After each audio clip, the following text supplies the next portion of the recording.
that I signed up to the stop certificate. Title alone is hilarious, isn't it? Just because it was hilarious. Stop certificate. Automatically go to CR, the appropriations can't agree, but no one gets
Good afternoon, everyone. We gather here this afternoon about a matter of utmost importance to our country. Every one of us, every member of Congress, every official across the country, in serving in office, takes an oath to uphold the Constitution of the United States, to support and defend it. The Constitution begins with our beautiful "We the People," the preamble to the Constitution, declaring our purpose. The words immediately following the preamble, Article 1, the legislative branch.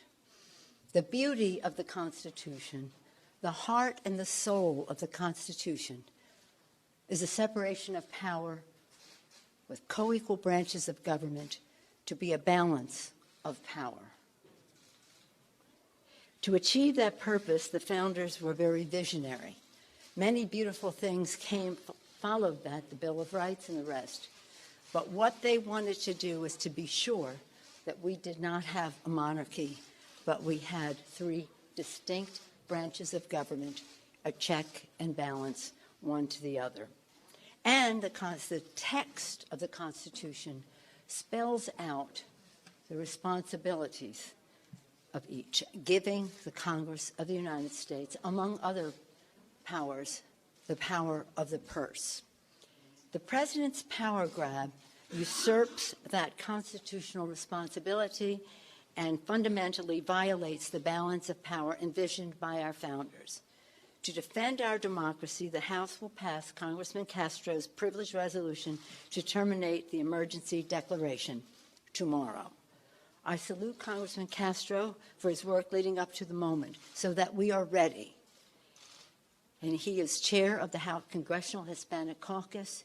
He's a distinguished member of Congress from the state of Texas, which has the longest border with Mexico. But this isn't about the border. This is about the Constitution of the United States. This is not about politics. It's not about partisanship. It's about patriotism. And so, again, once we pass this resolution, we will send it over to the Senate. All members, as I say, have taken the oath of office. We would be delinquent in our duties if we did not resist, we did not fight back and to overturn the president's declaration.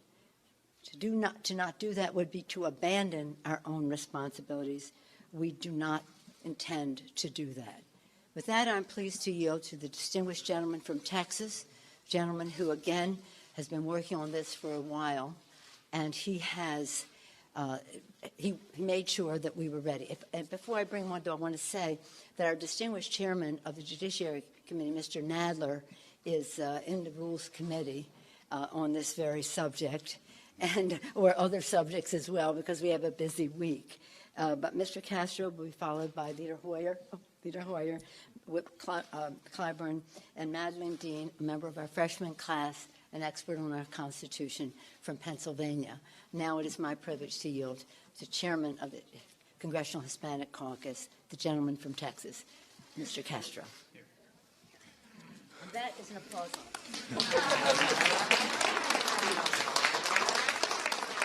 Thank you, Madam Speaker. Thank you for your leadership in marshaling support on H.J. Res. 46.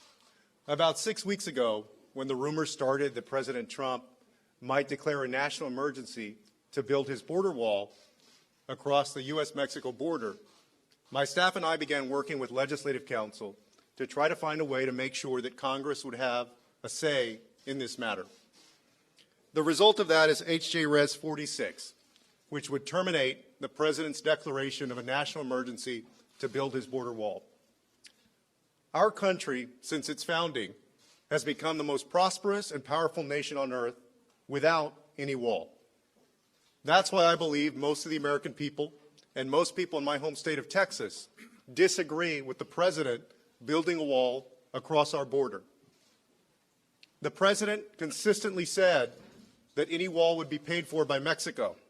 Well, Mexico refused to pay, and Congress refused to pay. And so the President, rather than letting things be, decided that he would act unilaterally, unconstitutionally, by usurping the power of Congress. Today, we ask all members of Congress to respect the rule of law with us, to respect the separation of powers enshrined in our Constitution, and to support this resolution. If the President is successful in getting his way on this, rest assured he will come back. He will try this again, probably on other issues, as will future presidents.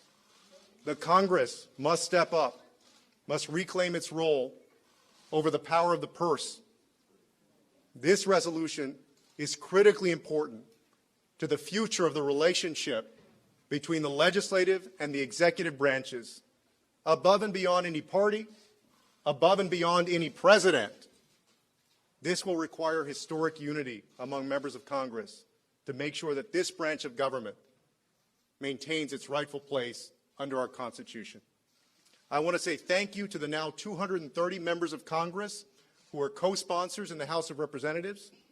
We look forward to picking up more support, including bipartisan support, when we take the vote tomorrow. I want to thank Leader Pelosi for moving swiftly to put this on the floor for a vote. I also look forward to the Senate taking a vote on this privileged resolution. There have been many senators, Democrats, but also conservative Republicans, who have sounded the alarm about President Trump's declaration. I hope that they will vote their conscience, that they, for a moment, will put the country above any worry of their own political concerns or futures. That is what is required of us now. With that, I'd like to bring up our esteemed leader from Maryland, Steny Hoyer. Thank you very much, Congressman Castro. Leader Pelosi, Whip Clyburn, and the members who stand behind me. Ms. Escobar is here. She and I were in El Paso 2 weeks ago. I don't know whether Sochi is here. Sochi is not here, but Sochi's Torres Small and I were in New Mexico 2 weeks ago. And 2 days ago, I was at the border, just south of San Diego, with Congressman Peters, Congressman Levin, and Congressman Juan Vargas. Is that a pause line? I am not taking roll. And what I concluded, there is no crisis at the border. The issue tomorrow will be whether there is a crisis of our constitutional adherence, whether there is a crisis because there is a lack of conscience and courage among the members of the House of Representatives and subsequently the United States Senate to stand up for what the Founding Fathers want. They did not want King George. They'd had enough of King George telling them what to do. And so they created this extraordinary government of separation of powers, where each had their responsibility, and the other could not tread on that responsibility and authority. That's what tomorrow's vote is about. Not a wall, but the Constitution. The wall is an important issue, but the Constitution is a transcendent issue. And the issue will be whether or not the Congress of the United States will exercise the authority given to it under Article 1 of the Constitution, or whether it will abdicate its responsibilities. I hope that every member of the Congress votes not for party, not for a president, but votes for a constitutional system that has preserved democracy for over 2 centuries because of the checks and balances that we talk so much about, and that tomorrow we will have the opportunity to commit ourselves to not just talk about it. So I pray that the members of the House will have the conscience and the courage to protect the greatest Constitution the world has ever seen. The American people will be watching. And now I yield to my friend from South Carolina, the distinguished Majority Whip, Jim Clyburn. Thank you. Thank you. Thank you very much. Thank you very much, Leila Hoyer. Speaker Pelosi,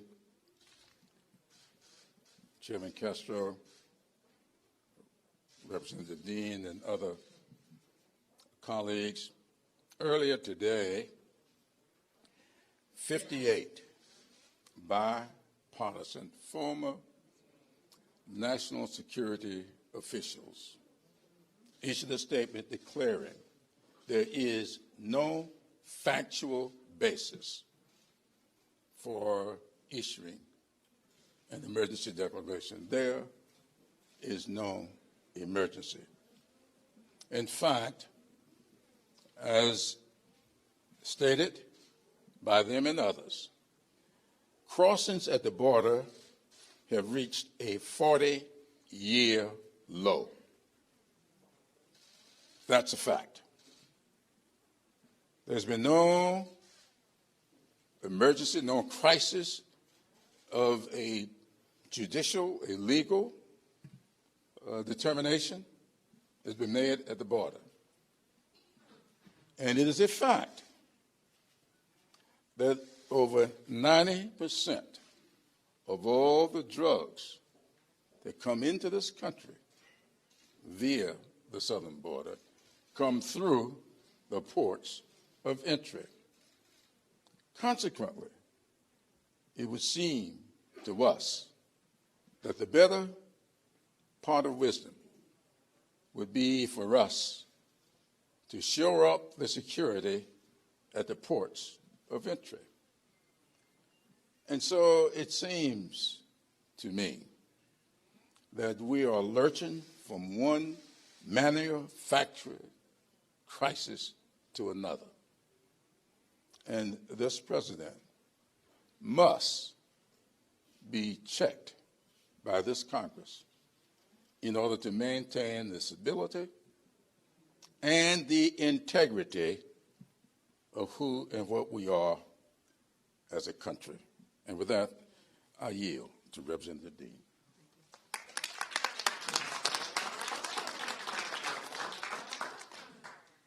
Speaker Pelosi, Leader Hoyer, Whip Clyburn, Congressman Castro, and to all of my colleagues. I'm delighted to be here with you, though I'm not delighted at the reason. I am pleased to stand with you and to stand up for the American people. And I appreciate my colleagues' very powerful arguments about the constitutionality of what we have seen from the President's actions. For the past 2 months, the President has held our political process hostage. He failed to persuade Congress or the American people to pay for a costly, ineffective border wall. So now he plans outright theft. And the irony, he plans to steal from the very people who keep us safe, our military.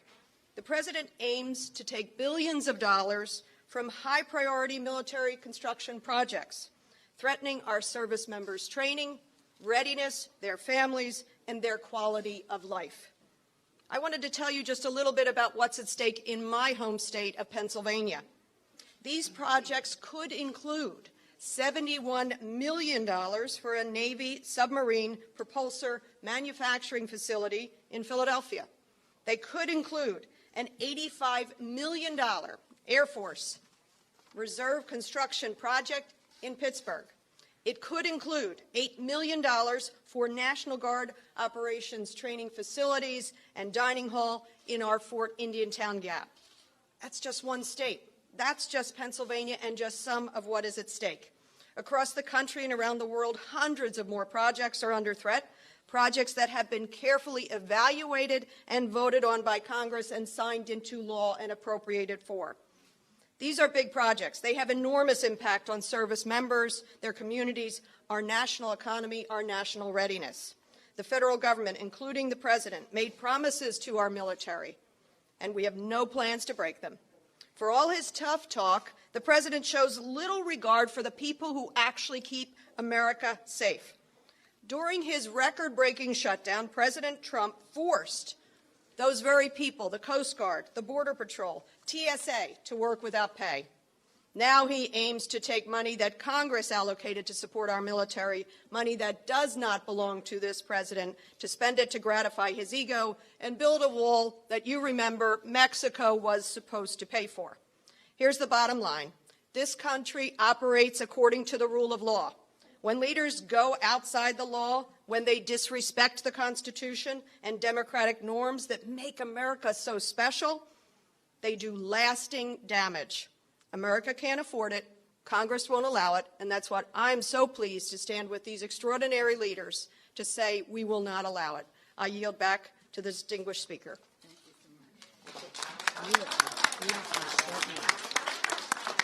Again, with appreciation to the author of this privileged resolution, Chairman Castro, and in recognition of the support that he has gathered for it and so many of our members showing up even before we have votes on the floor of the House. Let me just say, Mr. Hoyer referenced going to the border. I, too, was at the border this weekend with Mr. Cuellar in Laredo. And I tell you this for this reason.